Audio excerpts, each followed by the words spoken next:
Welcome to another episode of the All You Can Talk podcast. Today, I've got the lovely, weird and wonderful... I'm not going to insult you like you do me. You called me weird. P5. Oh, yeah, I did, sorry. And we've actually got a really good guest today, special guest. Thank you very much. It's Ryan, bearded TYKE. Thank you very much. Pleasure to be on, lads. Pleasure to be on. Pleasure to have you on. Pleasure to have you on, mate. It's a bit of flash in here, isn't it? Yeah, It's a bit of flash in here. I like it. Can you tell his last designed this? All right. Yeah. So you see the evolution, right? Last moved in. You can see when she moved in, because the podcast just went ding. I think I need to work on my background game. I literally sit at a little table in a living room, and I push it out and sit back so the wall's right behind me. Yeah. And then just put my laptop in front of me. That's all I do. So I think I need to work on my background. You're showing me up, lads. Yeah. First thing he said was like, how did you convince your lass that this was going to be a podcast studio? This is my living room, man. Do you know what I mean? And every day she's like, she's upstairs at the minute. She's like, are you done yet? I want my tea. So it's like every Monday and Thursday she's like, that looks well. Come on. No, it's appreciated, mate. Thank you. It is appreciated. We do. I've always loved the idea of the wooden slats and that, and that was Joe Rogan inspired that. Oh yeah. Yeah. So we're going to delve straight into it, mate. Bearded TYKE, how's that going? Yeah, it's really good, mate. It's really good. It's picking up now. I get a lot more sort of starting to pick up on followers and stuff like that. But I'm noting now my views are going up. They're not massive. It's only at I think my last video that I've just done is at 1,500. So for a video, that's actually it's all right for me. It's all right for now. My artist was one when I've had Luke on, when I've had Luke Goddard on. People really like Luke because Luke's from old TYKE's TV. Yeah. And when he comes on, you know what he's like, Luke. He shoots straight from the hip, doesn't he? Feisty him, innit? Yeah. No, he's great to have on as a guest. He's brilliant because you can just sort of you don't just and then he's off you go, pal, and he goes. He's brilliant. And he's very passionate, and a lot of what he says is absolutely brilliant. A lot of people relate to it. So my videos with Luke have been much higher views. But as far as reviewing games, it's really starting to come along. So I think I'm getting a bit better at it now as well. Yeah. The more and more I go along with it. But it just come about from... I started doing TYKE's TV with Neil. It was during Duffy season. And he'd put a post out on Facebook saying, does anybody want to come on? And I sent him a message saying, I'd love to come on. And I went on, I think first game I did was Port Vale away. And then from then on, I started just going on regular. And we used to do the reviews, and they were my favourite bit, doing reviews. Yeah. We do it reviews after game, do it reviews or previews. They were favourite bits, and also do it Friday Night Lives. But I like doing Friday Night Lives, but I didn't like as much as doing match analysis. Yeah. And then as we got further on, Neil's got a lot of work commitments. He worked. I don't know if he still does at the time, but he was working nights and stuff like that. And then he's been looking after his dad. So, and he were getting less and less interested in football and falling out with club more. So we did less and less stuff. So I just thought there's an opportunity for me to do it. And I asked a few people what they thought, and they said, "Yeah, you should crack on and do it." So I sort of went with it. My first game was actually the 5-0 win against Luton. That was the first one I reviewed. So we gone downhill since thought we were back. We thought, right, we're kicked on here. It was his last clean sheet. I think it might be me. I might be fucking jinx. No, we said that, and it's like we see everybody else space coming together. Yeah. And you see Ant coming on, bearded TYKE and that. Yeah. And you see all different opinions, and obviously it's quality. Do you know what I mean? Yeah. It's really good work that you're doing. Cheers. I mean, watching it, I mean, to be honest, I find you funny. I think it's some of it. I'm just like, I mean, I don't agree with everything everybody says, but some of the things I think, come on. But that's the beauty of it, though, isn't it? That's the beauty of it for me. It's good to have discussion about, and this is about everything as well. This is not just about about Barnsley Football Club, about anything in life. Yeah. I think it's good to have open discussion. We should be able to sit there like adults, and it's okay if you disagree with them. Yeah. As long as you keep it respectful. You can always agree to disagree, or just open up a bit of dialogue. I think it's sadly missing these days. It's just instantly jumped to, you don't agree with me, you're a wanker, and they don't like you because you disagree with them. It's so much stuff in there. People get so proud of their opinions nowadays, don't they? It's their whole identity. We always say this all the time. Go into every conversation thinking you can learn something. Yeah. You know what I mean? You might not agree with what they say, but you might take a few things and go, okay, that's all right. It's like you say, it's about that open conversation. Once that stops, we're fucked, aren't we? Yeah, absolutely. Once you stop open dialogue, that's when. I think I can't remember. Some influence in America says as soon as you stop with open dialogue, that's when war happens. Yeah. And it's what happens. Yeah, you've got to be able to respect each other's opinions, and it's good to have a good bit of debate. If everybody agreed on the same thing, it'd be a bit shit, so boring, wouldn't it? It'd be shit, wouldn't it? Yeah, it'd be shit. But yeah, it's a good. I really enjoy it. I enjoy doing it. Enjoy having a talk. You know, I'll sit and talk about Barnsley till cows come on. So that's what matters, mate. You're in the right place. And I've liked having different people on. I think Andy Simcott's come on from Red All Over for Burton game. Andy's brilliant. He come on here. He come over and he was quality. He's funny, isn't he? Oh, he's a natural comic, isn't he? Trouble is, right, sometimes he was saying stuff and I'm like, are you being serious? Proper dry, isn't it? Yeah, and I just, by the end of it, I got his humour and I'm like, you're really funny. Like, you're hilarious. And but he's also got that humility and he's so passionate. Yeah, he's a passionate bloke and I like that. I really like that about him. I think it's been good. I've had like a bit. Taylor's been on as well from Barnsley on Tour. Taylor's been on. He's been on a few times. I think it's really important that as a kid, make it more like a community now. The content creators for Barnsley, and all sort of support each other and stuff like that. I think it's like yesterday when we were all on that meeting, and it just showed that people care. They do want everything to do well. Yeah. It's just the club's a shit show at the minute. We've had the idea for a while, haven't we, of getting all the creators together. Yeah. Even if we do it off camera or we do an on camera episode. I think that'd be brilliant. That, you know. I think it'd be brilliant to maybe do it like at end of season or something like that. Yeah. So we get to end of season and do something like a content creator. Maybe have do something like this is just straight off the top of my head, but maybe do like a quiz night with the teams. Yeah. But do it for chat and we'll get it filmed and do it for charity. And we maybe see something we could do for the community for the meeting. What's like for Well, I said to everybody for like a game on a Saturday if like we're playing away and we can't get tickets. Yeah. I've said like bring lads down, we'll do a live stream. Yeah. Like in here, get all cameras on us, watch game while it's pointing that way. Yeah. And we're all be like, oh, you fucking moron, you dickhead, you fuck. And it's like, I'd love that. If you know what I mean? There's a lad that I follow on Twitter called Will, and he sent me a message saying you should do that. You should do a live watch along. A live watch along, but I'm sure I'd get banned. Oh mate, I did one, right? I thought, you know what, because we had the idea to do it, and I picked a game to do it on, and I picked Cardiff away. Oh no! Oh no! He messaged me at half time. I'm deep. I was running out of stuff to say after 20 minutes. He rang me at half time. Like, playing shit. I think I said we're playing shit about 80 times. It was shit like. Yeah. He rang me at half time, and I sort of score like, nah, I'm at work, mate. I'm done. Help. I couldn't. We did get done in that game though. We did get done at 1-0. That should have been a second yellow. I'm not saying it would have changed the outcome of the game, but at 1-0, he gets that lad should have had that second yellow. Yeah, and it would have been a different game from there. But I think the referees are so poor out there. It's like they're so incredibly poor. I don't want to go too much down it, but they're so incredibly poor. But I think it evens itself out over the season for everybody. I think they're just shit for everybody out there. Yeah. They are, mate, especially at this level. If you listen to fans at these clubs, everybody says same things that refs are shit, and they are. They're fucking diabolical. Yeah, I feel sorry for them sometimes as well. You know, we all rule changes that happen every year. Yeah. It must be hard as a referee to keep. To be honest, I'm getting fed up at rule changes because it's turning not my game, but it's turning the game into like just a robotic simulation, and I'm like, I want to see somebody 2 foot somebody without getting sent off. You know what I mean? I want to see like the.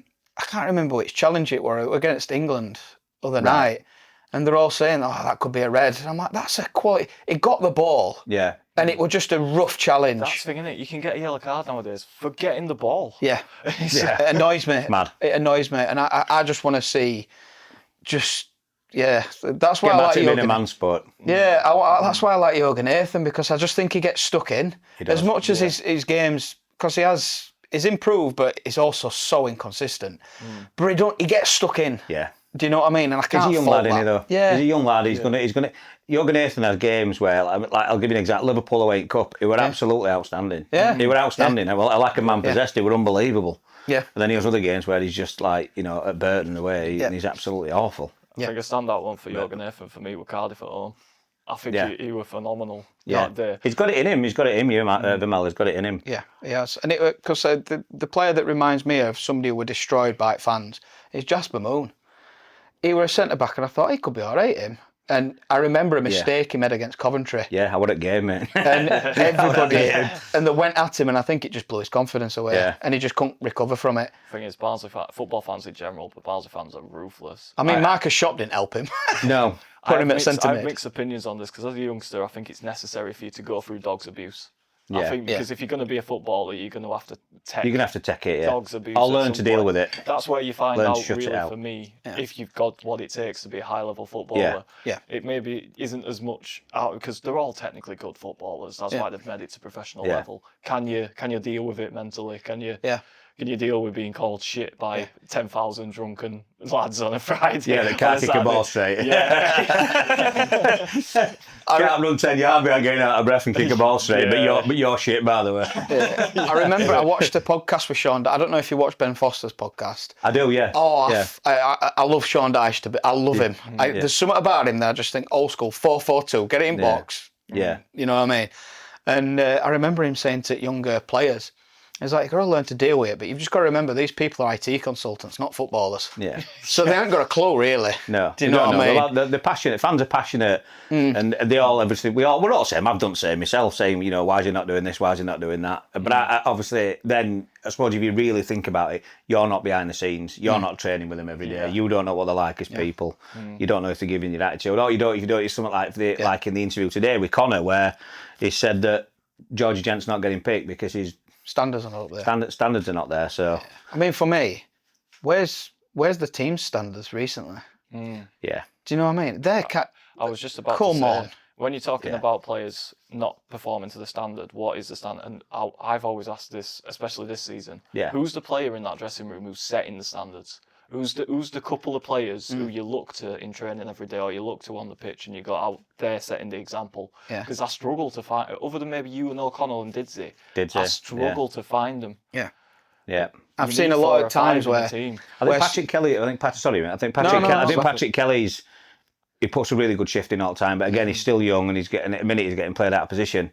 But there aren't many other. I've always liked Adam Phillips. I think he's been massively misused this year. For the last 3 seasons, he's been double figures in goals and assists for the last 3 seasons, and then he's not being played in his best position, and then B, he's not being played nowhere near as much. Yeah. So that I don't know what's going on behind the scenes with that neither.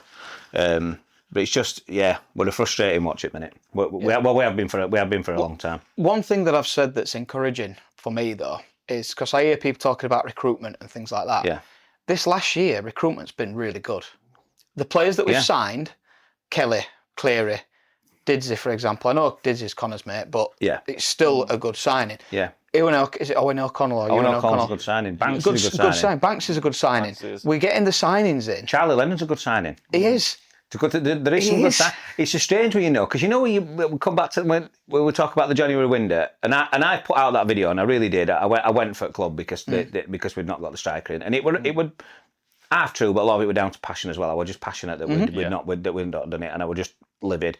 Maybe on reflection, I might not have gone as hard, but it wouldn't have been as funny either. So I suppose, it's one of them things. Because if you look at what the club did, they say fans saying that he didn't get backed. All right, he didn't get the striker, and he didn't, and he were asking for that striker. But strikers are a proper, they're a commodity in January transfer window.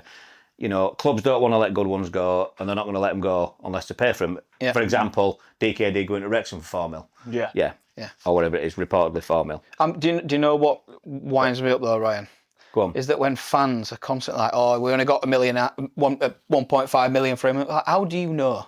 Nobody really knows yet. Do you know what I mean? And it's like I've heard like 2 million, 2.5 million, 4.5 million. I've heard all figures, and I'm like, I'd prefer just waiting to see what figures. Where figures come out, to player sales and see what it is. And it's like that's probably the best way. It's like he's not being played. Nah, DKD. He's not. I think he's had like 60 odd minutes or whatever. And I just think, but then you look at it and think he's probably gone from 7-8 grand a week to like 25, 30 grand a week. I can't. Somebody offered me that. He's 28 as well. Is it back end of his career? He's not back end of his career. Yeah. But this is I reckon this is his last opportunity to set himself up, him and his family up for life. He's got a young family. Exactly. Totally. I hold nothing. I've got no problems with Davis at all. I think he was one of the people that you were just talking about. Who do you look up to in dressing room? Yeah. And he was definitely one of them because he's just a model professional. Yep. Good lad, and he gave everything for that shirt when he was in that shirt every single time. That's why fans loved him. He carried us for a long time. I think his pressing could have been a little bit better, but I think that were down to just his pressing. Yeah, I think it's just where he was. But yeah, exactly. He's an on-the-ball player, isn't he? Yeah. He's he was magic, wasn't he? But I've said this season has been one of the first seasons for probably the last 2 or 3 years. I probably said since Duff's, but even then I was still like it's a bit defensive. But I've been off my seat so much. You know when wingers get ball, like when Cleary gets ball, I'm like, go on then. Yeah. Like, take him on. We haven't had wingers in ages. Yeah. This is a question actually we've posed this to his audience previously. And just with that statement of we've been off the seats a lot this season, but we haven't got the results we've wanted. Yeah. Would you rather play boring football and win, or would you rather be entertained? This is because I'd rather play boring football and win. I'm the same. I'm the same. I'd much rather play exciting football and win, but winning's winning and losing and not getting the results is where we are. And you could see, even though throughout the season, and you're right, we've played some lovely football under Connor. We have. I mean, where that's gone in the last 10, 15 games, I've no idea. No. It's just gone. And and now we're so exposed because that side of it's gone, and all we've got now is the crap side. The crap side were a bit more bearable when we had this. Now we don't have this. But you're right, we have played, you can't deny it, we have played some really exciting attacking football under Connor. But if you're not getting the results, it doesn't really mean out, does it? No, it don't. It doesn't really mean out. No, for me, Lee Johnson's season, tried playing this fluid football where midfielders were going at right back and all this, there and other.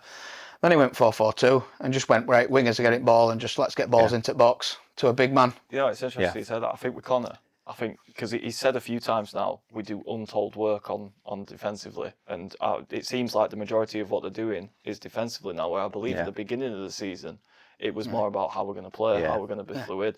And I think that's what's hindering us almost. I think maybe we're actually overworking on what we do, and we're overcomplicating what we want to do. Well, Owen O'Connell said that. He says he's never been they've never done as much training work defensively. Maybe they have in his other given club. him so much information. Yeah. And I think it's easy. Stop balls coming into the box every 5 minutes. Yeah. The amount of crosses. I always remember Jordan Williams doing an interview when we went up under Stendhal. He did it the summer before, and they asked him what's training like under Stendhal, and he said, my job as a right back, I have zero defensive responsibility. He talks to me about nothing defensively. It's going forward. That's all it is. He expects us to be able to stop a cross. We don't need to be taught how to do it. And we kept most clean sheets in the last 10 years or whatever. That were a phenomenal season. It were evident in this play. Yeah, it's one of my favourite seasons in recent history. That one. I thought that season with Stendhal, because he was such a character as well. Yeah, he was so passionate on sidelines, and he got in with fans. And that night we went up. And he went coming to town, went to town, and we got ourselves. We've just been talking about that. Brilliant. I was gutted because I was working away. I was on this course up in Carlisle, and sat in a restaurant with with lads that I work with, and we were watching, having something, and went for a couple of drinks on my phone every 2 minutes, because we beat Blackpool on weekend, hadn't we? And then would it Portsmouth and Sunderland that were looking that night? 1-1 draw, and they had that draw. And that meant we'd gone up, and obviously everyone went round town. I'm watching videos, and everyone's going out getting smashed, having right out. Stendhal's out, and I'm up in fucking Carlisle working. Well, it's funny in a hotel room. He grabbed Stendhal when they came through. I grabbed him by the head, kissed him, and went, woo! Absolutely hammered. Yeah. Brilliant. But it's some of football. That's it. It was a really good season, that, and it won at first. It was the first full season that I took my son. Took my son Oscar. He's nearly 16 now, as I was, but he's then he's had to watch it deteriorate from then on in. I was going to say, you've given him proper false hope in that first season. Set the bar high. I might have peaked too early. The thing is, that championship season under Val were just immense. They were. I couldn't believe that. Do you know, that kept us going through COVID for me. Yeah. Because mentally it was a bit tough, weren't it? Especially when the football weren't on. And then we came back for them 7 games and stopped up on last game of the season. That stopping up against Brentford won at best.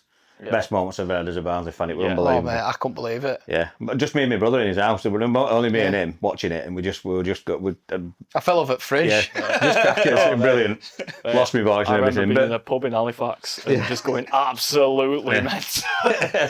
But that season after under Val, because it started off slow, didn't it? Understanding Stendhal went to, was it Red Bull in Red Bull New York? No, it was Struber. Yeah, Struber went to Red Bull. Yeah, sorry, Struber went there. We didn't win like 7 games. We were bottom at league. Yeah, and then he came in. Did we play QPR? His first game, home, didn't we? And he won his first game, and then from then on in, it was just magic. And nobody could keep with us. That was brilliant that season. Yeah, I think what good about Val as well. He connected people, didn't he? Yeah. And the thing is, I think what he allowed, especially over COVID, with what we don't get as much anymore, cameras in dressing room. Yeah. We were allowed to see team talks. We were allowed Do to you know see what? all this stuff that were going off, and it made us feel so much more connected to the team as well. I think that created that sort of buzz that we had. I remember we played Middlesbrough at home when Warnock were in charge, and it was Val, and we would beat them 2-0. Yeah. And Warnock, when we were full time, he turned round, he went, "Right, lads, you fucking go up now. Let's get up." And I'm like, "There's Barnsley in him." Do you know what I mean? That's him wanting to. Do you know what I mean? I remember that game. I can't remember if it were a goal. We scored a goal out with a mistake that me. You know, you used to go like, "Fucking hell!"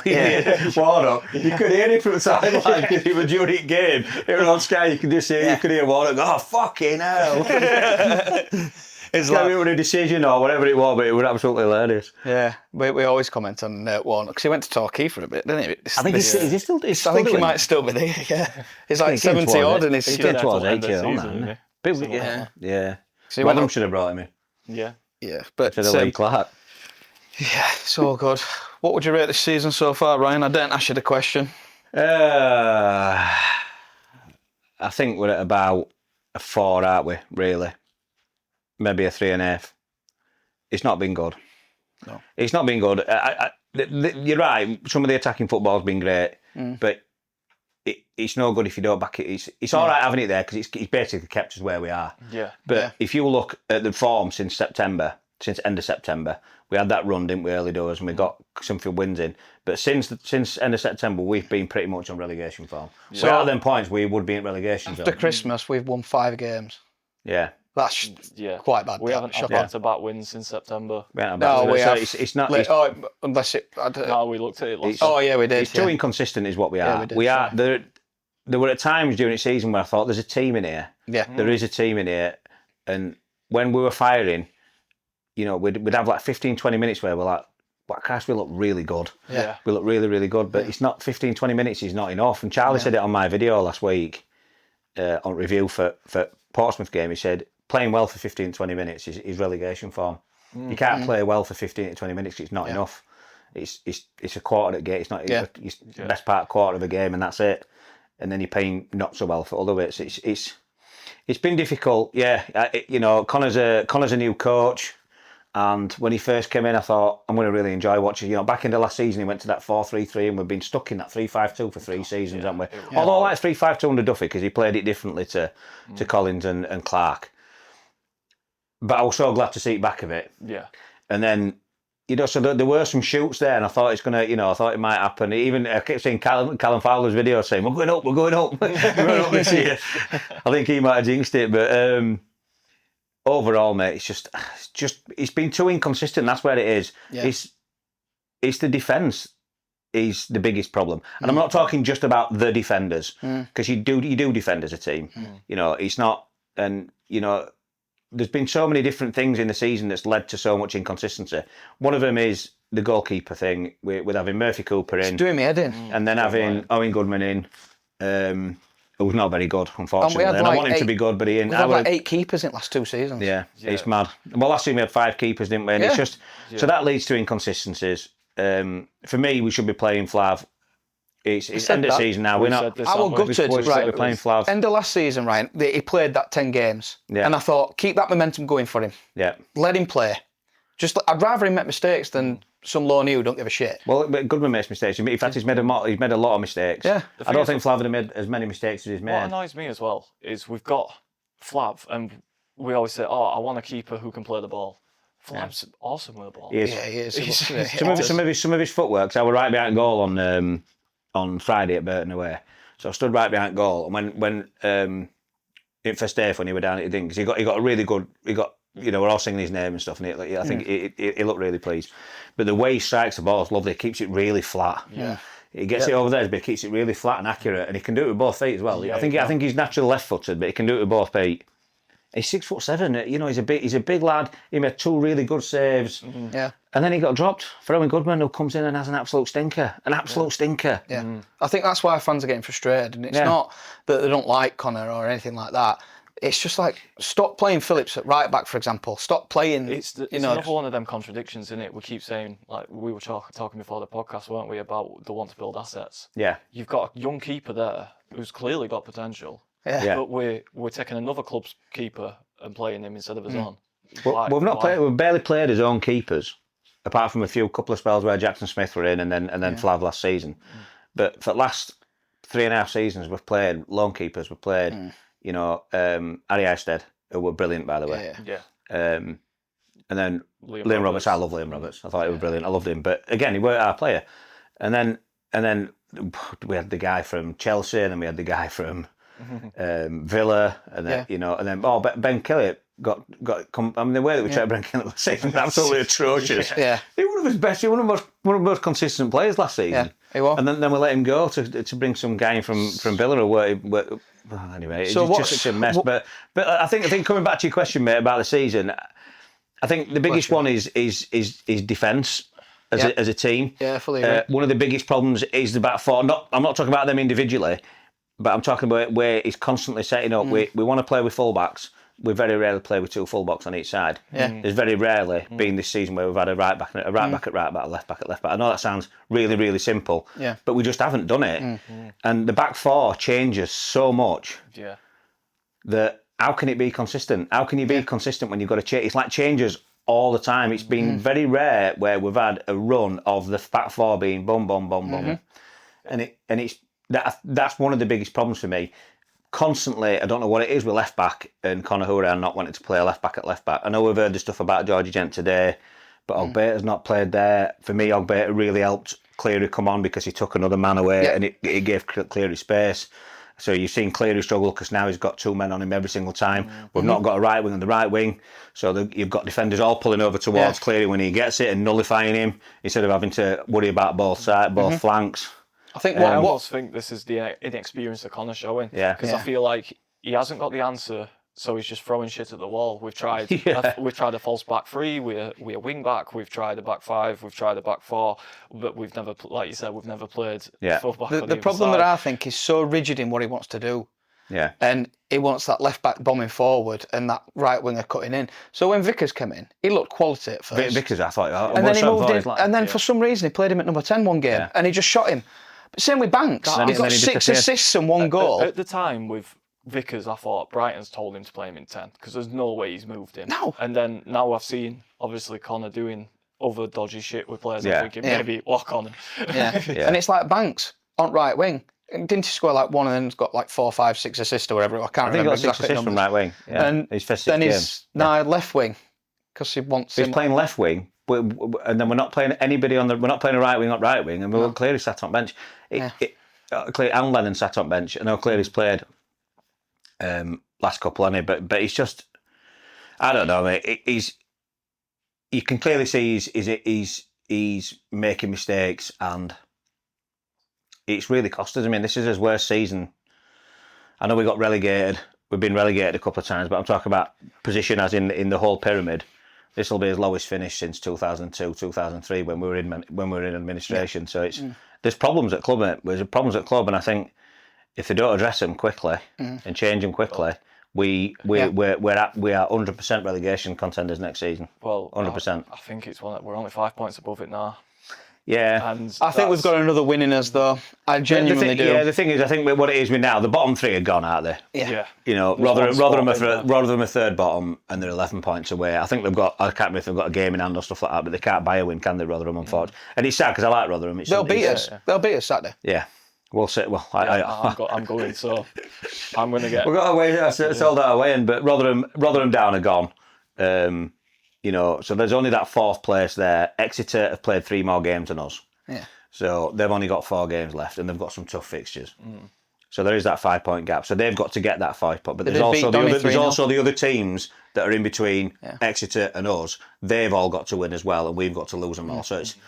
I'm not saying we're out at shit, and I'm not saying it can't happen. But there's a lot got to go wrong for us to go down this season. Yeah. But next season, 100%. If we don't change, you can go about, like say, you want to build assets, or you want to be doing. It's no good if you're in League Two, because you just, for me, I heard somebody say that.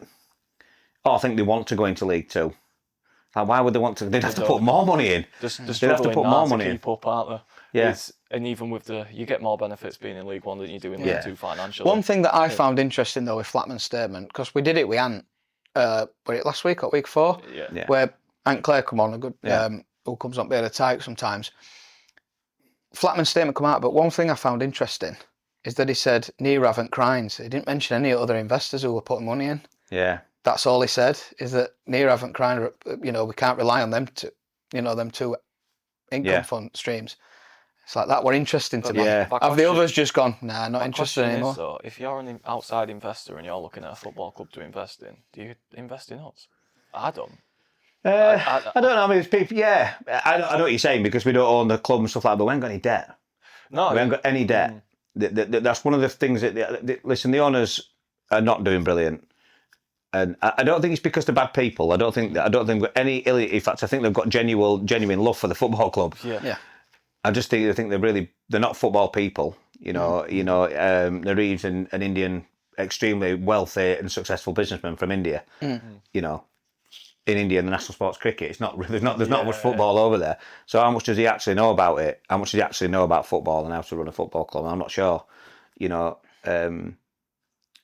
It's a worry. I was saying this the other day, and I don't know what you guys think of this, but I think you can look at it since a certain person left the football club, how it's gone downhill since there, and since Khalid left as CEO. We've said that. Yeah. Since he left the club, it has gone downhill. It has. It's from that point. Yeah. It's from that point, which were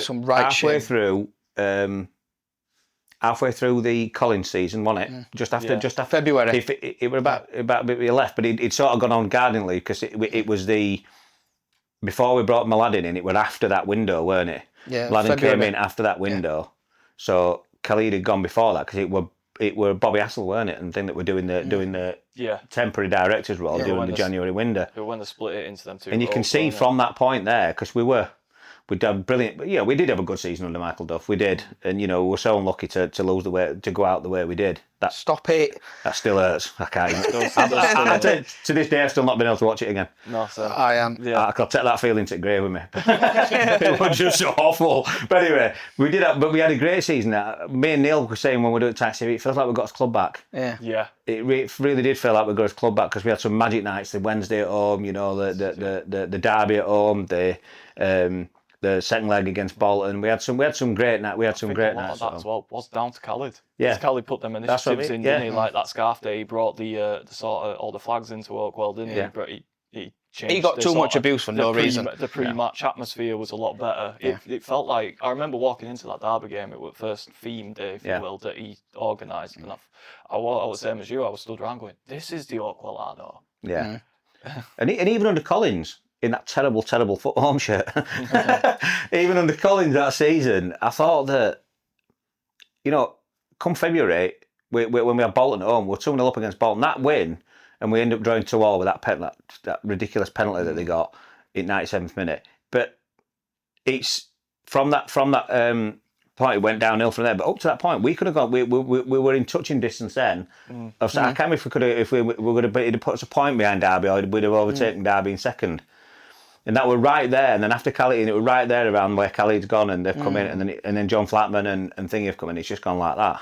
Yeah. And I'm not saying it's directly, is it that, but it's funny that it's gone downhill since then. Yeah. And it's you can kind of go back chronologically to that point, and since then the club's gone like that, and it's taken a nosedive. Yeah. It's interesting as well. You said that. I'm just thinking about it now, because Khalid was very open with us, wasn't he? Yeah. He used to do regular interviews. He used to be omnipresent with all the fans. Yeah. Everybody. He used to go into the fan zone, chat to people, you know what I mean? And now with John Flatman, I mean, everyone loves to call him the ghost, don't they? Yeah. Because nobody sees him. I know he says he's not that sort of person, but as a CEO of a football club, you need to be that person. Yeah. Because you're not going to get fans on side if they don't know who you are. Yeah. Khalid once said, before that, just literally about a couple of days before Neil Collins were appointed, and he invited all the content creators to come to Oakwell, and we all went in. Sat in the room, and because I went with Neil, rang me up and said, "Oh, do you fancy coming with me?" He's invited me. Plus one said, "Yeah, I'll come with you." So we went in, and he went and he talked to us all. So we're all everyone there from all the different channels and stuff.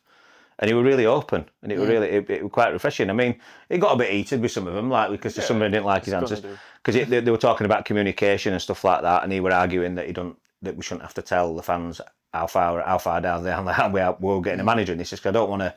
For example, I don't want to think we're going to get a manager in and then it not happen and then you all get upset, that kind of stuff. So that's what he would try. That was his argument. But then, however, he brought Neil Collins in a couple of days after. But like you said, he were a lot more open. Yeah. I mean, he did a lot of things wrong, but I actually quite like Khalid. And I think, like I said, he copped for a lot of unfortunate flack. Yeah. And look at the nosedive of the club since he went. Yeah. Fully agree. So it's I do think that. And the thing is, I didn't think Neil Collins were a bad manager. Even when he first come in, it's like, who's this? Yeah. Who's this? The football it was so boring. It was pants. I was tired. But when we're getting results, it's like everybody was still giving him shit, and we were winning like 2-1, 3-1, and it were good. Don't get me wrong. And we got most away wins. We got good clean sheets. Yeah. And you look at it and you think, no, we're actually doing good. So I spoke about it on Ant's podcast when he come on. Lincoln in their first season, they all wanted Skubala out. Because he was working on defence. That's all he was doing. He was just doing defensive work. And I think they nearly went down in his first season. Yeah. Second season, they nearly went up. And then this season, look at them. Yeah. It's like, give somebody time. And that's the only argument now for me that I can think of Connor staying. Yeah. And I'm like, but at the same time, at least you could kind of see what Skubala were doing. Yeah. I don't think he will go now. Not this season, Connor. I mean, you never know. We might get beat. By Port Vale and Rotherham, and they pull the trigger. But if they were going to pull the trigger, they'd have pulled it by now. I think he said as well. I think the Reef's going to be cautious with getting rid of Connor because he's already publicly said, "I'm not getting rid of him no matter what happens." So that's typical thing in football, though, isn't it? Yeah, but if he goes back on that football, now, the way the club is, it's going to intensify on him that pressure as well, isn't it? Yeah. But I think the thing that we have is. We're only like 3 or 4 players away from a squad that looks really good. Yeah. And that's what's painful. Yeah. Because if we've got no left backs in club and you don't want to play any of them, and my argument as well is you've fallen out with 4 players. Is it you? Is it you? We're not a championship club. League One players are going to be like, they're not going to be up there with standards. I get you want to bring them to it, but League One players are like, give me more money then. Do you know what I mean? That sort of thing. I get why fans get frustrated with that. Yeah. But maybe that's the situation. I don't know. I put things forward that come into my mind. That's good. I do that all the time. I've said sometimes on my podcast I've got to stop doing that because sometimes things will just come to the front of my mind. I'll say it. I think, I probably shouldn't have said that. It is interesting you say that actually, because about him falling out with players. Because if you've noticed, we like these players who become manager who've played at a high level, like Connor's played at Premier League level, played really high up in the Championship, played with some very good players. I've seen a few ex-player managers talk about this to find it incredibly difficult when they come to they get the first job in League One or League Two. Paul Scholes said these players can't do what they're asking them to do. Yeah. And they know themselves that it's so easy to do. Yeah. But it's just a sense of realism though. It's easy for them. I think that's the thing is you've got to get a sense of realism. Think that this is why they play here. This is why they're in League One. It's not that they want to be, they do want to be there, of course, but I don't mean it like that. But what I mean is they would much prefer to be playing against Liverpool or the Man United and do it and getting 30, 40, 50 grand a week. That's what they'd prefer to be doing. However, they're not quite there yet. So they've got to try and have a sense of realism and think they're not going to be as good because that's why they play. If they were it's like with Patrick Kelly. My brother always says if Patrick Kelly had an end product, people say, Patrick Kelly's great, but he hasn't got an end product. And my brother says, but if he had an end product, he wouldn't be here, would he? Oh, yeah. If he had an end product, he wouldn't be at Barnsley, would he? Yeah. Because if Patrick Kelly had an end product, the way he moves the ball, the way his footwork... He just glides past people. He glides past people. Reminds me of Paddy McCourt. I love him, mate. I think he's outstanding. I think he's going to have a fantastic career. Yeah. But if he adds end product to his game, he's going to. I've said he'd be a Premier League player if he gets them goals into his games and assists. That's what I mean. They need to, going back to that, I think they need to have a sense of realism about who they are. And maybe that's what Orion's problem is. I don't know. It's difficult. I mean, I agree with him what he said today. They do. If you are a professional, and I think this goes in all walks of life as well. You've got to have a certain standard. Yeah. And if you're not achieving those standards, then maybe you don't deserve to play. But I think they need to try and get theirs around the table and sort it out, because like you said, although it's unlikely we'll get relegated because of the number of teams that are below us and also the amount of games that they've already played. And if you look at like Exeter, look at their running, they've got some really tough games.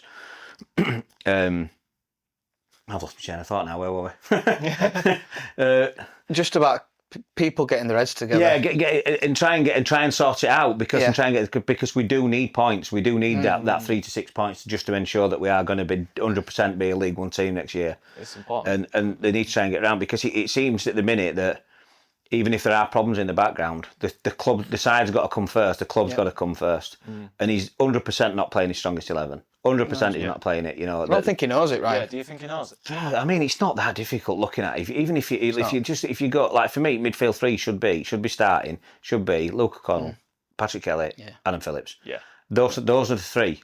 And then you've got someone like Yoga to come on who can put it like you mentioned earlier, come in and put it about a bit. Yeah. Start with the front three of Cleary, Banks, Didsey. It's not hard. You know what I mean? Yeah. League One football's not difficult. They're both really good. I really like Scott Banks. I think he's really, really talented, and he was fantastic on that right hand side. Yeah. So there you go. That's a really good attacking front three. I think he wanted. Obviously, I've mentioned transfer window, and that I said that we needed another striker, which we did. Arguably two. Ant made a good point put forward that we needed two, and I kind of agree with him. We did really. And we played. I think it was Exeter. We beat them 2-1 at home. We looked really good, and we played two up front. We played 4-4-2 essentially. I know that a couple of the drop deep sometimes, but strikers are going to do that.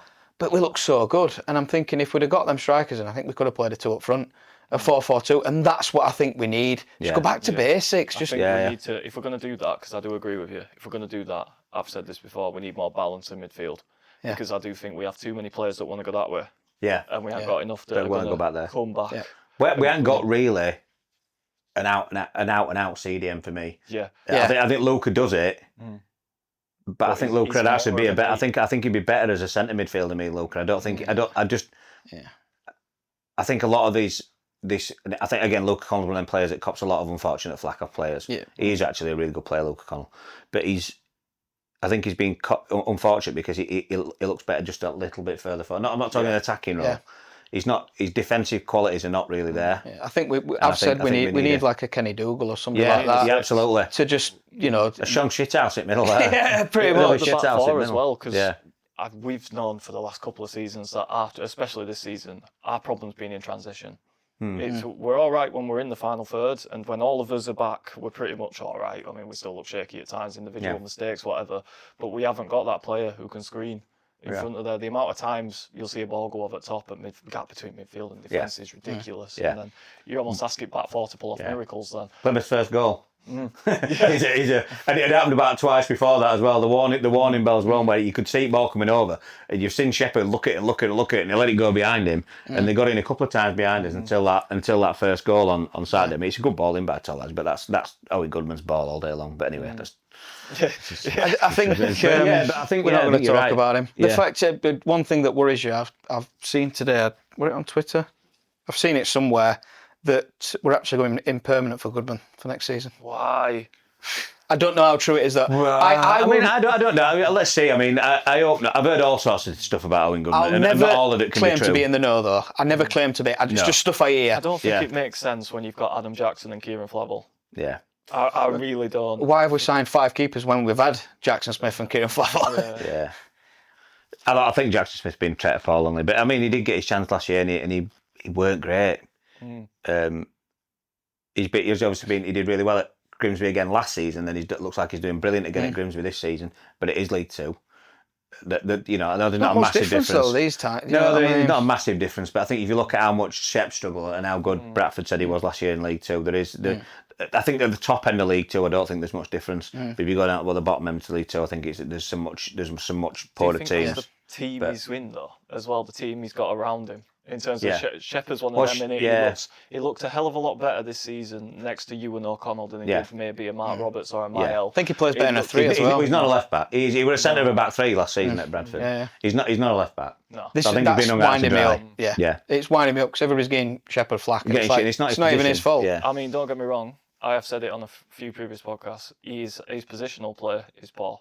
Yeah. Shepherd's positionally is something he definitely needs to work on. The amount of goals we've conceded this season, where he's completely lost his mind. And that dive he keeps doing. Behave, you son. Stop it. It was a push on him for the Plymouth second goal, but he should be stronger than that. He's a big lad. He's a big lad. He shouldn't be getting pushed about like that. No, but he should be knocking centre forwards all over. It should be like he almost looks like that old-fashioned centre-back shithouse centre half that you need, the one that's going to come and smash you to bits. That one that you come up against the striker that you cry, say, this is going to be an awful game for me. He has got that appearance about him, but like you say, he does seem a bit soft. But speaking about back four, then I've got a question for you, because I know that Connor said that he's nearly on way back. I don't know, what's your thoughts? Because I think this particular player as well cops quite a lot of flack, but I think we've missed him quite a bit. Josh Earl. Yeah. And not because of his defence, because again, from a defensive standpoint, he's no worse than the rest of them. I think sometimes he can make errors in defence, and he's maybe not the best defender in the world. But what Josh does really, really well is he brings the ball out of defence so well. We've missed that massively. In the system, I like him at left back. Yeah, I will admit. I liked him at centre back. I just think he's so good at bringing the ball out of defence. We've missed that so many times, because a lot of time when we're knocking it up, how much are we going left, right, and letting them get back in? Whereas Josh, the good news to do it, but he's not been doing it as much this season. But Josh is really good with ball at his feet, and he'll bring it out of defence, and he'll also, then what he'll do is he'll take someone on, and then when he gets into their half, and then it all opens up, and we've missed it massively. And I think that, although people are saying it, people don't think he's that good. I think we really missed that part of the game, because we are struggling. Yeah, for this level, we are struggling to get out of defence a lot of the time, and we're knocking it about back four, letting them get back into shape before we start trying to go on as attack. Whereas Josh should open it up quite a bit quicker. So I agree with that. Yeah, I fully agree with that. I think you need somebody as well because there's obviously 10 against 10 unless you've had a red card. You need that player to take somebody on to just. To bring players towards you, and then you might have a pass on or something. But one thing I've noticed this season quite a lot, nobody's really showing for it. No, as much as they probably should be. Funnily enough, I wanted to say this on this, but the amount of players. So over years, when we were really successful, we've had players who demanded the ball, and the amount of times this season I'm looking around, it's Didsey. Didsey's the only one who's demanding to get it. He'll be the one who'll drop deep and come and get it. He wants it that much. He's been far too deep in the last few games, hasn't he? But he's had to, though, hasn't he? He's had to come he's had to come and try to make some man. The amount of players I see who go behind the player, and then they'll have a moan because they didn't get ball, but they're not showing for it at all. What we'll say is about that is I've seen a lot of them make it. And I see this a lot more with Davis Keeler done. Where he'd make a really intelligent run and they'd just not see it. They'd just not see it. I still see it. I still see it now. Like Didsey will make a run, or maybe Clear will make a run, but Patrick Kelly does it as well. But they just don't pick it. They don't pick it. But when DKD were playing, I used to see it all the time. You'd see him. He'd make such an intelligent run. Phillips does it as well. Actually, he'll make a really good run, and then they just don't pick it. I'd say Bradshaw's really good for it. It makes me wonder though. Is it kind of like a tactical thing where it's like, don't you hit it long? Or, don't you play through? Because I've never really seen Shepherd, for me, and Josh Earl to some extent, they've both got good diagonals on them. Arguably, do you know what I mean? And it's like, I don't really see them switching it much from what I remember. I might be wrong. I mean, this might be just the way I like to play football, but the amount of times I shout in a game, skip a pass. We don't need to play free passes to get to Cleary. No. There's one bang. We do. I've noticed that. We do that a lot. We do that a lot. In fact, where there's one pass we'll do, but we knock it to that one, and then we'll knock it. I've noticed. I was watching Liverpool Palace game last night, and they do that. There's an obvious ball on. There's an obvious ball on, and they don't. They sort of like take the easy one that then goes out wide, but it lets them shuffle across a little bit. I've said that. Connor's sort of lost that advantage. Sorry, mate. You're all right? Connor's style of play for me suits the Championship Premier League, where you get more time on the ball. League One, you're not going to get that time on ball because everybody plays 2 up front, 4 up front even, and it's like you're not going to get it. It's like stop trying to play Premier League football in League One.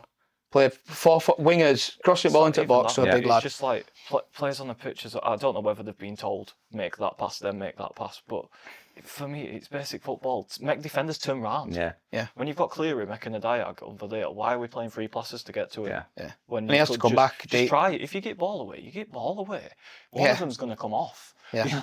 I think sometimes these players, it might be form to him, it might be confidence, scared to take that little bit of a risk with a pass. Yeah, I think it's tactical. How many times do we see a killer ball through that line? The last time I remember a good game that we did really just balls across pitch, well, when Gent played, ironically. Yeah. And Phillips will ping it ball to him against Rotherham last season. Yeah. At home, when we beat him 2-0, it was just every time Phillips got ball, pinging across pitch. And I thought Clark's got that spot on. Yeah. And I thought Clark got him spot on more time. I think he was very unlucky in the second half of the season, to be honest. But I think he got I think I didn't mind Daryl Clark. Some of his interviews were a bit Daryl Clarkish, but I think that he got.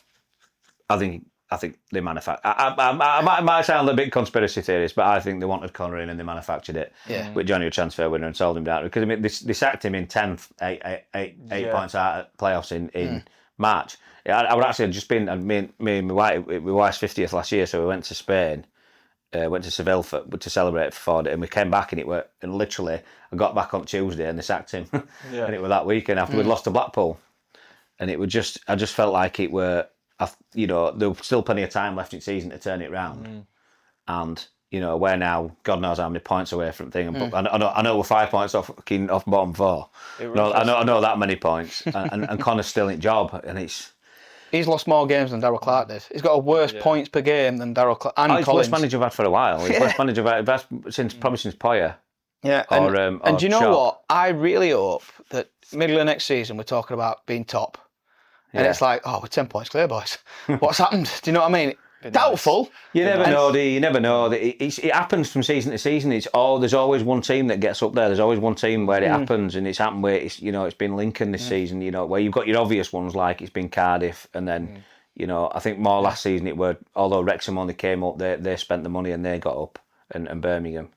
Yeah. But then you had it where Portsmouth have been in League One for 8 years. Yeah. And then they shot at top, and then and they've been mid-table as well, haven't we? We'd played them on the duff, and we'd beaten them, and they'd been crap, and the fans had fans were all fed up, and then all of a sudden just that season they'd been at 8 years, and then they just did one season where they went, it's probably going to happen to Bolton at some point because I think they've been 5-6 years in League One. Yeah, it's going to happen. Somebody's going to do that. I think you get that one team every season that's going to fly up to the top that maybe you don't expect. So going back to Daryl Clark, I think did you see his statement he put out? Yes, I did on LinkedIn. Just to get your thoughts about that, because especially tried to get him on pod. We were on about sort of managers being. We were on about Connor being frustrated maybe with players who can't do what he wants them to do. Whereas when Daryl Clark said, he said there's a lot of players also in that dressing room, as far as the owners are concerned, who believe they're a lot higher. They believe they've got a lot better ability than they actually do. Do we think attitudes need to change a little bit in terms of does the team need a bit of a reality check or a few players? I think unfortunately it's modern football, and I think the biggest scourge we are wanting to, be too mean to football agents, but I think that the implementation of over the years now of agents, and now we're absolutely flooded with them. Even if you say we spent 300 grand on agent fees this season, Huddersfield spending 1.8 million, on agent fees. I think, and I don't know what you guys think, but I think the influx of agents into the games and getting in players' ears, making them think that they're better than they actually are. I think they're being ill-advised a lot of the time to line their pockets, to line an agent's pockets, because they're telling them make them think they're better than they are, that they should demand a better transfer fee, demand a better contract. Yeah, I fully agree with that. I just think that is where the problems in the dressing rooms, a lot. I'm not going to say it's all, but I think that's where a lot of the problems in the dressing rooms are coming.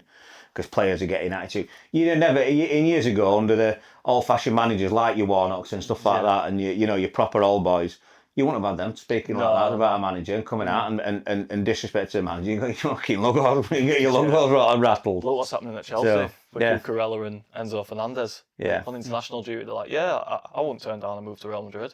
And it's like, you're contracted under a club, mate. Yeah. Why is this allowed nowadays? Because they get away with it. I think that's what it is. But I think there are a lot of players at Barnsley.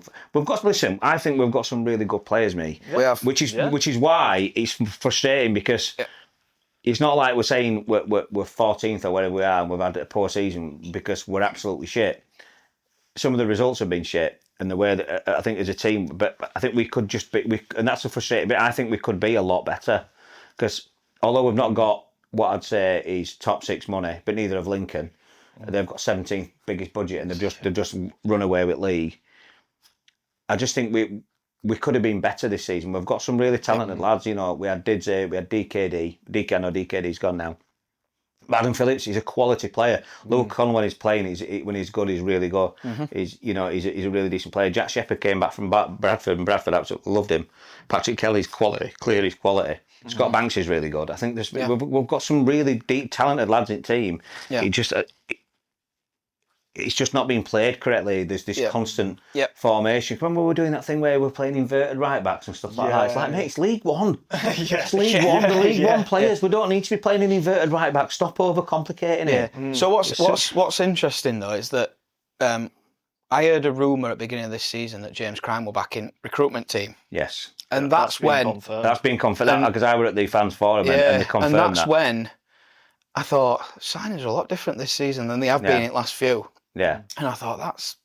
Interesting. Interesting. And that's I heard rumour from somebody at the cafe out Gutter. Yeah. And I was just like, yeah, that makes sense. And then when it come out confirmed, I thought, do you know what? I'm excited now to see what's actually happening.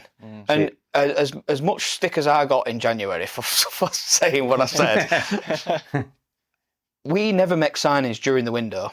Yeah. And I think we made 5 before last day. Yeah. I think it was 6 before last day. Yeah. We are normally sat on Twitter. We're sat on Twitter. Yeah. I mean, arguably, I still was because I was like, we've got to sign a striker. DK we're going to sign a striker. Then Bradshaw coming. I thought, do you know what? If we get another one after him, that's a solid window. That. Well, we're getting messages all day that we were getting McAtee. Oh yeah, and we're getting. There's the lad that I speak to all the time, Dave. He's a massive Bolton fan, and he messaged me at morning. He went, McAtee's coming to Barnsley. He said McAtee's coming to Barnsley. And I was like, oh, right, sound. And then I remember Ant texting me and went, you know, if DKD goes and we get Bradshaw and McAtee, I'll be happy with that. Yeah. I'll be all right with that. Yeah. I'll be gutted for him to go, but I'll be all right with that. And even if we'd have kept DKD and got Bradshaw, I'd have probably been all right with that as well. The window were nearly all right. And I think I mentioned about it earlier, is that when he said he wasn't backed, but he wanted a new goalkeeper, he got a new goalkeeper. He wanted a new centre-back, he got a good centre-back, in Owen O'Connell. He wanted wingers, so we got Scott Banks and we got Charlie Lennon in. So although we didn't get the second striker, I'm not saying that the board have done a great job, but I'm saying this sort of thing about in January, he wasn't backed. Well, he was backed, because they did get him what he wanted. We got shut of Murphy Cooper. Which I didn't agree with, and got Owen Goodman in, and we've seen what's happened since then. But he wanted a keeper. We got a keeper. Owen O'Connell's been really, really good. I think he's so solid. Yep. I don't think we'll keep him. I'd love to keep him, but I think he'll go elsewhere. I think he'll get a good move elsewhere. I think we'll keep him. I hope you're right. Do you know what I mean? I think we'll get him a couple of years. It depends, doesn't it? It depends on what you do. I think with Ewan, because Ewan's capable of being the top 6 League One player. Oh, well, he just proved it well last season. He was in a massively successful Wrexham team and played most of the season. But it's same with Tenai Watson though. When we played him at right back, he looked solid. And then he played him at left back. He's been mismanaged. What are you doing? Stop it! It was same as you just mentioned earlier about young. I think what's it called? That we. Vickers, thank you. My memory, honestly. Keep getting old. It's all right, mate. We don't want to remember this season anyway. As soon as we do a season review, and he was playing so well. When he come, everyone was like, "Who is this kid? This lad, he's quality." And he was so good, weren't he? The way he get himself into corner in tight situations and come out with ball. Scored a great goal against Burton, second game of the season. You know, I think it's the same thing. Tenai Watson started, and people are looking at him now saying he's not as good or his form's not being as good. But when was the last time he played right back? Yeah. When was the last time he actually played right back where he's looked really solid? Yeah. And when he came in, it was like, oh yeah, that's good, man. We've got a right back playing there now. We look solid. It looks much more solid, and it seemed to make more sense. And then since then he's played right centre back, and then when somebody's bombing on, so he drops in, and then he's played left back, and then I don't know, poor lad. Then he got put out right against Burton, and then when Owen O'Connell went, in true Connor fashion, instead of just trying to plug one gap, he changed 3 positions. Yeah, and I think that's what's led. As we said, it was said over and over again, is about these inconsistencies. Because he changed it. You know, we were 20 minutes into a game away at Burton. Owen O'Connell goes after what should have been a red card with an elbow in face, and instead of putting Robbo on and just sticking Robbo in there, plugging one gap, he went right back to left back to centre back, and centre midfielder over to right back, and he changed 75% of the back four within 20 minutes of the starting kicker, and then wonders why it didn't look so fucking good. So it looks a bit shit. I hadn't said this on a previous podcast, but I've never seen a like for like sub. No. At his entire entire season, I've never seen a player come on and think he's just going to do the same job. Yeah. Never seen it. It's always been something changing its system or something. I'm like, why are you trying to be clever? Just put a right winger on for Banks, or just. And for me, we've got no to lose, and he keeps saying that. Put Lennon on. Yeah. Just give these young lads a go and just say, go on, lads, do what you do. Especially if you're breeding them in for next season. Yeah. Give them these final few games. I think Charlie Lennon needs a bit more game time because. Happy birthday, Charlie. It's your birthday today. Oh, yeah, happy birthday. Happy birthday, lad. I really like him, me. I think he's, you know, when he did his interview, when he got signed, I thought, hey, I'm going to like this kid. Yeah. You know, he's got a bit of swagger about him. Yep. He's got a bit of something about him. He looks a bit of a character. And then when he's come on, you know, it's a really good goal against Wigan. He needs to be given more game time now, Charlie, because he's going to be playing more for us next season. Let him play him. Just play him. Let's face it, Cleary's going to be gone in summer. Yeah. So Cleary's going to go, which might, hopefully, fingers crossed, will produce some more transfer budget that we can use. You can only use, is it 60% you can use of it now? 70, I think. It's 60% you can use of it. But I think we just need, like you said, I think we need to be blooding him a little bit more, because there's going to be, although we need points and stuff like that, it can still come on. It can still come on for and get some minutes, as opposed to he's not getting many at all at the moment. I agree. I think it's that time of the pod. Believe it or not, we're an hour in. Are we an hour in? Time flies when you're having fun. We'll get you on again, man. We do this often, so we, you know, like I said, we'll get you and Anton next time. Yeah, really. And I think he mentioned, he says you've never met him in person. No, we haven't met him in person. That's madness, that. It's crazy with all these creators. We know them all. Yeah. But like at the same time, we've never actually sat down with them. Yeah. So it's all good fun. That time of the podcast. So there's one question I ask every guest. Go on. We haven't gone deeper like that in terms of your life or anything like that, which I think could be interesting, because I think you put on saying that you're big about mental health and stuff and gym and all that. I am, mate, yeah. So I think a good podcast will be talking to you about your journey and what you're about, if you're up for that. I'm an ex-soldier as well, so I've got plenty of them stories as well. We'll go into it all, mate. We'll go into it all. I've got some stuff there's some stories there. We'll definitely go into that. But the one thing that I ask every single guest, how do you personally define a good life? That's a really good question. I think, for me, as I've gotten older, I've realised that happiness is not something you can buy. I think being mentally happy is worth more than any money that you can get. Because if you're not happy, you've got nothing. And I think I've been really fortunate to marry, to marry. We've been married now for 19 years and have my kids and stuff like that. And I think that, and I am an happy person. You know what I mean? I'm lucky to be an happy person. I always feel I feel lucky every day, and I think that it's really important to be happy in life. You don't need there's so much happiness to be found. Something outside. I think so many people these days chase it from money. Yeah. When real happiness is actually finding someone that you love and getting married and being happy and having kids and having and having an enjoyable life. Yeah. And for someone that I have struggled with my mental health, to be able to be to feel good and not be struggling. Yep. Again, you can't buy it. You can't buy it. You can't buy that with anything. No amount of money is going to buy you your mental health. It really isn't. So yeah. Beautiful, That's Ryan. Beautiful, It's been a cracking episode, that, hasn't it? Yeah. Thank you, guys. Opportunity. Plug yourself wherever you are, wherever people can find you at home or whatever. Yeah, it's just so I do obviously on YouTube. It's just the Bearded Tyke, and then mainly I do have a TikTok account, but I never use it ever. It is the Bearded. I think it's the Bearded Tyke 1. Why it won't let me have the Bearded Tyke? I don't know. I don't go over there because I'm not on it. I've got Instagram as well, but my main one is Twitter, and it is, again, it's just it's just at Bearded Tyke on Perfect. there. Yeah, check it out. As always, you can find us at AYCT. We can't afford sound effects. AYCT, not official on Instagram, TikTok, or You Can Talk podcast on YouTube. Mate, it's been an absolute pleasure having you on. Cheers, guys. Thank you very much. I really appreciate it. Mate. Thank See you. you next time, guys. Cheers. Cheers, man. Peace. Connection. That all good now, isn't it?